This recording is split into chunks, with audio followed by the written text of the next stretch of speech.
तो जैसा कि हमने पहले एपिसोड में देखा था, मेन कैरेक्टर ने उसे घोड़े पर बैठे बच्चे को गिरा दिया था और फिर वह ग्रैंडफादर के साथ मीटिंग में बैठा था। अब आगे, लेकिन हो सकता है बात दूसरी तरफ जा रही हो। वह सबसे पूछता है कि क्या वे सच में मानते हैं कि वह सिर्फ उनकी सजेशन सुनकर अपना टाइम वेस्ट कर रहा है। टेबल पर बैठे लोग चेयरमैन से माफी मांगते हैं। ओल्ड मैन पूछता है कि क्या वाकई उन्हें एक एक करके लाइन में खड़ा करना पड़ेगा ताकि बातचीत शुरू हो सके। फिर वह पास में बैठे डेप्यूटी को बुलाता है और उससे बोलने को कहता है। डेप्यूटी के चेहरे पर वरीड लुक होता है।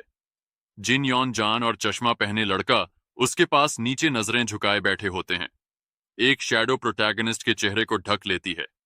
वह सोचता है कि इन दो लोगों ने उस पर सब कुछ थोप दिया था और शायद मर्डर का ऑर्डर भी इन्होंने ही दिया था। एक आदमी पर्पल टाई और ग्लासेस में कहता है कि गवर्नमेंट कोलैप्स नहीं होगी और सक्सेसर पहले से ही तय है।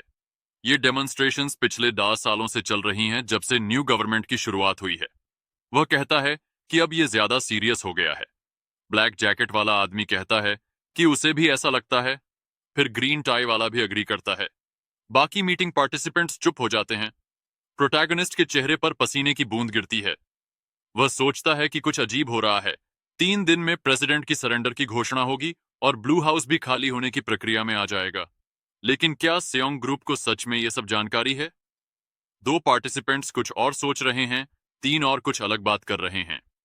प्रोटैगनिस्ट सोचता है कि यह असल में 80s के स्टाइल वाली बिजनेस मीटिंग है जिसमें कोई भी सीधे मुद्दे पर बात नहीं कर रहा। वह सोचता है कि हालात कितने भी कैओटिक क्यों ना हो, सब बस ये बता रहे हैं कि कौन किसके पीछे लाइन में है। प्रोटैगनिस्ट सोचता है कि यहाँ स्ट्रैटेजी डेवलपमेंट दिखेगी कि कैसे बदलावों पर रिस्पॉन्स देना है। वह इमेजिन करता है एक आदमी को ब्लैक बोर्ड पर खड़े होकर बाकी लोगों को समझाते हुए। वह सोचता है कि उसे दुनिया और सोसाइटी के फ्यूचर के बारे में प्रिडिक्शन सुनने मिलेंगे, या कम से कम ऐसी हाई क्वालिटी इंफॉर्मेशन जो आम ऑफिस वर्कर्स सोच भी न सकें। प्रोटैगनिस्ट अपने हाथों को मुट्ठियों में बांध लेता है। चेयरमैन मीटिंग पार्टिसिपेंट्स से कहता है कि वे जा सकते हैं, लेकिन उन्हें ध्यान से सुनना और इंफॉर्मेशन गैदर करना होगा। फिर सब बाहर निकल जाते हैं। प्रोटैगनिस्ट सोचता है कि आखिर तक उन्होंने ये बहस की कि जिन योंग कॉल के पीछे कौन था। चेयरमैन उसे उठने को कहता है। प्रोटैगनिस्ट चेयरमैन को देखता है। उनके चेहरे पर काम एक्सप्रेशन है। प्रोटैगनिस्ट जमीन से उठता है। वह अपने दांत भींचता है और सोचता है कि वह बहुत देर से अपने घुटनों पर बैठा था, इसीलिए खड़ा नहीं हो पा रहा था। ओल्ड मैन कहता है कि प्रोटैगनिस्ट ने बहुत अच्छे से खुद को संभाला। प्रोटैगनिस्ट के चेहरे पर सरप्राइज्ड एक्सप्रेशन होता है। चेयरमैन कहता है कि काफी टाइम बीत गया है, लेकिन प्रोटैगनिस्ट ने कोई परेशानी नहीं दिखाई, न ही उसने कोई संकेत दिए डिस्कम्फर्ट के। वह कहता है कि एडल्ट्स भी इतने देर तक सीधा नहीं बैठ सकते, लेकिन प्रोटैगनिस्ट शांत और सीधे बैठा रहा। मेन कैरेक्टर मुस्कुराता है और सोचता है कि वह इतनी देर तक सुनता रहा और टाइम कैसे बीत गया उसे पता ही नहीं चला। उसे पैरों में कोई दर्द महसूस नहीं हुआ। ऐसा लग रहा था जैसे उसे यह सब पसंद आ रहा हो। चेयरमैन कहता है कि उसे कुछ जानना है और फिर लड़के से पूछता है कि वह इतना बदल कैसे गया। प्रोटैगनिस्ट सोचता है कि जाहिर है वह इस बदलाव को नोटिस करेगा, खासकर डुजून, जो पहले शर्मीला और शांत था। डुजून कहता है कि अब वह और बर्दाश्त नहीं करेगा। चेयरमैन के चेहरे पर सरप्राइज्ड एक्सप्रेशन आता है। मेन कैरेक्टर कहता है कि उसके मॉम और डैड ने कुछ नहीं किया, इसलिए उसे सहना पड़ा। वह नीचे देखता है और कहता है कि अब वह इतना गुस्से में है कि खुद को कंट्रोल नहीं कर पा रहा। वह अपनी आंखें बंद करता है और सोचता है कि थोड़ा एक्टिंग करना चाहिए, थोड़े टीयर्स भी आए तो अच्छा हो। वह आंखें खोलता है। सरप्राइज में चेयरमैन उसे हग कर लेते हैं। प्रोटैगनिस्ट वाइड आइज से देखता है और सोचता है कि शायद यह रिएक्शन एक्सपेक्टेड नहीं था। वह इतना शॉक्ड होता है कि कुछ कह भी नहीं पाता। प्रोटैगनिस्ट मुस्कुराता है और सोचता है कि अब हमें फिर से चेयरमैन को शॉक देना होगा। चेयरमैन कहता है कि अब हमें जिनयंग कॉल के सभी लोगों से दोस्ती करनी होगी। उन्होंने भी सरप्राइज्ड एक्सप्रेशन दिया। वह प्रोटैगनिस्ट को पकड़ते हैं। कंधे झुकाकर ओल्ड मैन प्रोटैगनिस्ट से पूछता है कि वो किस बारे में बात कर रहा है। मेन कैरेक्टर जवाब देता है कि ये उसी बारे में है जो उन्होंने पहले डिस्कस किया था। चेयरमैन ध्यान से उसकी बात सुनता है। लड़का हल्की सी मुस्कान के साथ कहता है कि प्रेसिडेंट देश का सबसे पावरफुल इंसान होता है, और अगर ये तय नहीं है कि कौन प्रेसिडेंट बनेगा तो क्यों ना तीनों कैंडिडेट से दोस्ती कर ली जाए, क्योंकि तीनों इतने पावरफुल हैं कि कोई भी ये पद हासिल कर सकता है। जिनी कॉल अंदर से हैरान होता है। लेकिन बाहर से जाहिर नहीं करता। मेन कैरेक्टर पूछता है, क्या ये वाकई में मुमकिन नहीं है? चेयरमैन मुस्कुराता है और फिर कहता है, क्यों नहीं, जितने ज्यादा दोस्त उतना अच्छा, और जोर से हंसता है। कमरे में उसकी हंसी गूंजती है। प्रोटैगनिस्ट स्मग स्माइल देता है और सोचता है कि आज के लिए इतना काफी है। चेयरमैन उससे पूछता है कि क्या वह कहीं खेलना चाहता है, क्योंकि ग्रैंडफादर को कुछ काम है। वह यह भी कहता है कि अगर प्रोटैगनिस्ट को यॉनजुन दिखे तो उसे कहे कि उससे मिलकर जाए। प्रोटैगनिस्ट हाँ कहता है और बाहर की ओर चल देता है। चेयरमैन उसकी ओर देखता रहता है। जिन योंग कॉल भी उसे चुपचाप देख रहा होता है। लड़का मुस्कुरा रहा होता है। चेयरमैन घर का फोन उठाता है और कहता है कि तीनों का ध्यान रखा जाए।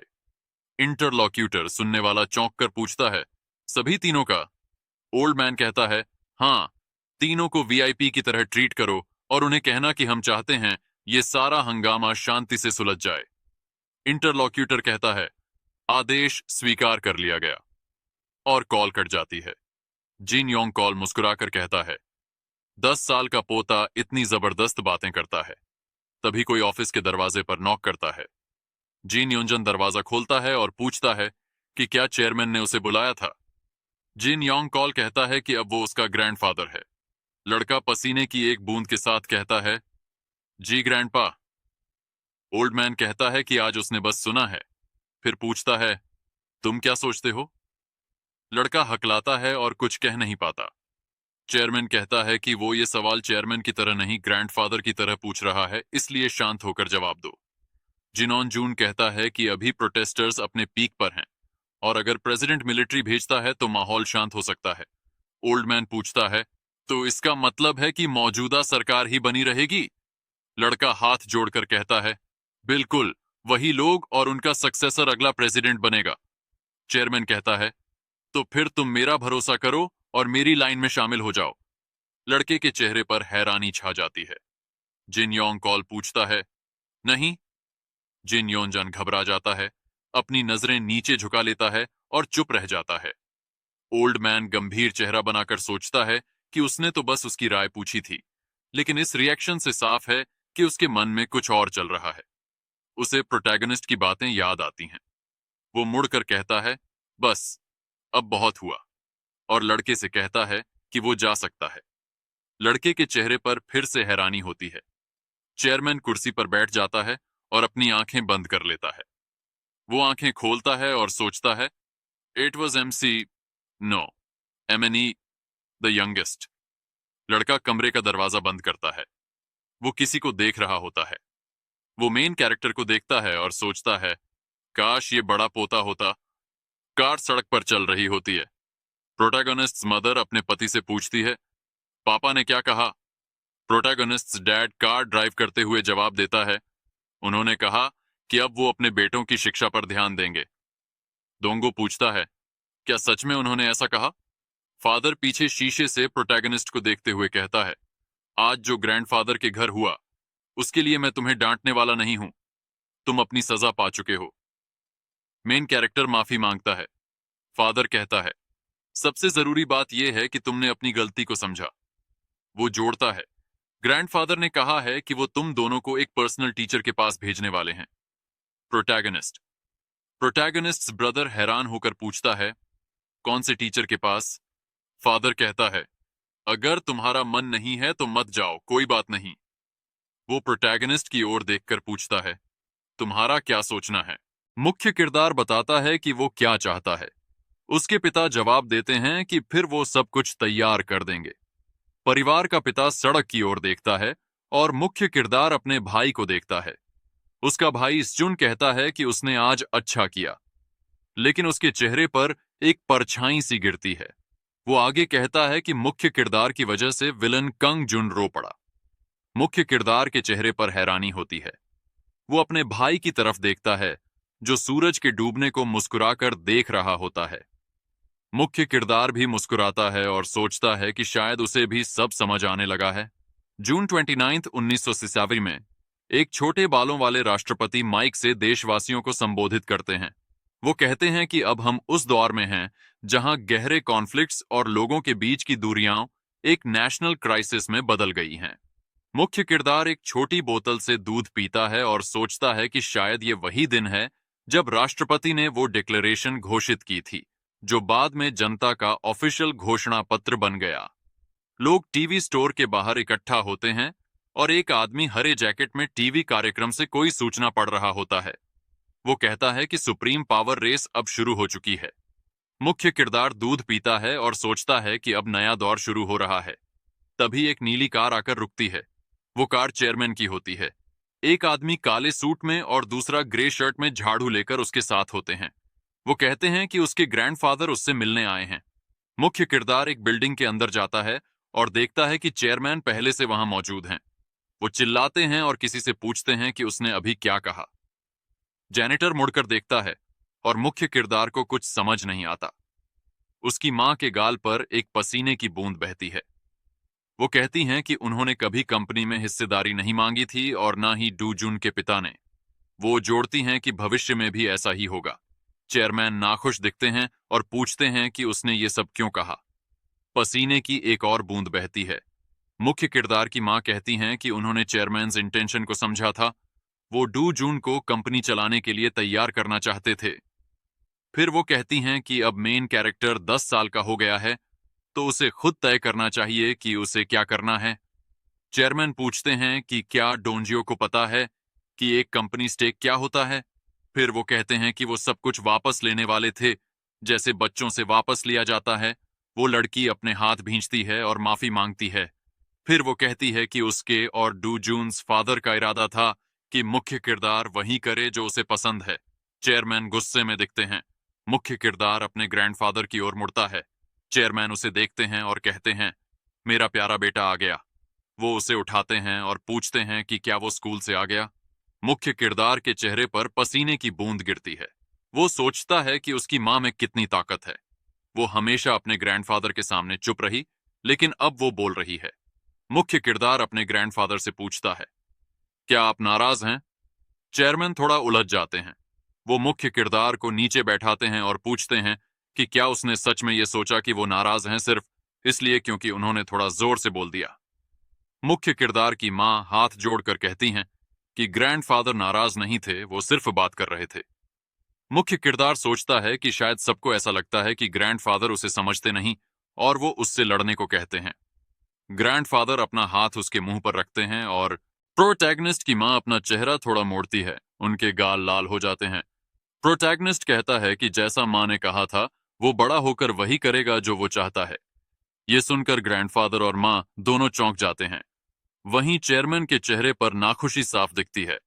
मेन कैरेक्टर थोड़ी शरारती मुस्कान के साथ सोचता है कि जो दादा किसी से नहीं डरते, उन्हें शायद पहली बार अपने पोते की बात सुनकर झटका लगा है। वो खुशी से कहता है कि इसीलिए जब वो बड़ा होगा तो वो भी एक बड़ी कंपनी का बॉस बनना चाहता है, बिल्कुल अपने दादा की तरह। चेयरमैन हैरान तो होते हैं लेकिन जाहिर नहीं करते। वो मुस्कुराते हैं और थोड़ा हंसते हुए चिल्लाते हैं, आखिरकार खून को धोखा नहीं दिया जा सकता। कभी कभी एक जनरेशन बाद सब कुछ फिर से सामने आ ही जाता है। डोंजियो की आंखें हैरानी से खुल जाती हैं। जिनयांग कॉल मुड़कर प्रोटैगनिस्ट की मां से पूछते हैं, क्या सच में तुम्हारे पास कहने को और कुछ नहीं है? डोंगसियो की आंखें चौड़ी हो जाती हैं और उसके ग्रैंडफादर पूछते हैं, क्या डू जेएन भी लीडर बनने का सपना देखता है? प्रोटैगनिस्ट की मां की आंखों में आंसू आ जाते हैं। वो किचन की ओर जाती है और कहती है, मैं चाय बनाकर लाती हूं। जिनयांग कॉल कहते हैं, चाय अपने पोते के कमरे में लाना। वो मुस्कुराते हैं और कहते हैं कि उन्हें उसे एक छोटी सी कहानी सुनानी है। प्रोटैगनिस्ट सोचता है कि मां को क्या हुआ है। क्या वो रो रही हैं? वो उन्हें देखता है और सोचता है, शायद ऐसा इसलिए कि उसने उन्हें डॉटर इन लॉ कहकर पुकारा। मां किचन में चाय बना रही होती हैं। उनके चेहरे पर उदासी होती है। प्रोटैगनिस्ट और ग्रैंडफादर उन्हें देखते हैं। प्रोटैगनिस्ट के कमरे में किताबों की शेल्फ लगी होती है। ओल्ड मैन उससे पूछते हैं कि क्या उसे वो बात याद है जो कुछ दिन पहले कही थी। मेन कैरेक्टर बेड पर बैठता है और पूछता है, कौन सी बात? ग्रैंडफादर जवाब देते हैं, तीनों कैंडिडेट से एक साथ दोस्ती की बात। प्रोटैगनिस्ट पूछता है, वो तीनों लोग कौन हैं जिनके बारे में आप बात कर रहे हैं? जिन यंग कॉल मुस्कुराते हुए कहते हैं, बिल्कुल वही, यही तो मैंने कहा था। मेन कैरेक्टर आंखें बंद करके मुस्कुराता है और सोचता है, बिल्कुल याद है। यही वजह है कि आज दादा खुद उससे मिलने आए हैं। ओल्ड मैन बताते हैं कि जैसे प्रोटैगनिस्ट ने कहा था, उन्होंने उन लोगों को गिफ्ट भेजे और दोस्ती की कोशिश की। प्रोटैगनिस्ट पूछता है, सच में? वो सोचता है, क्या दादाजी ने मेरी बात को ध्यान में रखते हुए फैसला लिया? वो कितनी जल्दी एक्शन लेते हैं। ग्रैंडफादर कहते हैं कि आज से घटनाओं का डेवलपमेंट एक अजीब मोड़ ले चुका है। उन्होंने चाहा था कि वो तीनों मिलकर रहें, लेकिन अब तो उनमें झगड़ा शुरू हो गया है।